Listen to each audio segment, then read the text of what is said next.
Question ko for Robin and Angela. In every screen tandem or love team, number one secret lagi ng success is yung chemistry between the two. Sa inyong dalawa, saan nanggaling yung chemistry na yan? And nandun present ba siya agad? Actually po, parang biglaan lang po yung pag-love team namin. Talaga ano po, so ang dami naming workshop na pinagdaanan. Pero yung chemistry po siguro, nandyan na talaga. Kasi bata pa naman po crush ko si Angela. Nakikita ko talaga siya sa studio. So talaga may chemistry talaga. Yung pagtitig ko sa kanya talagang crush ko siya eh. Ganun po.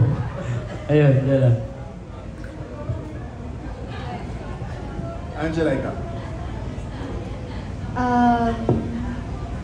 Kasi si Robin, he's very charming in all aspects. So, hindi po ako nahihirapan kiligin sa kanya. It comes out naturally. So, kapag may eksena po kami and during our workshops, siya po yung,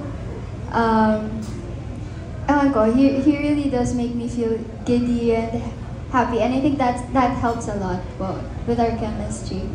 Hindi ko po masasabi na una pa lang, right off the bat, meron na. That's why we had a lot of workshops together kasi bigla ang pairing nga po pala. So we didn't know how to work with or act together pa.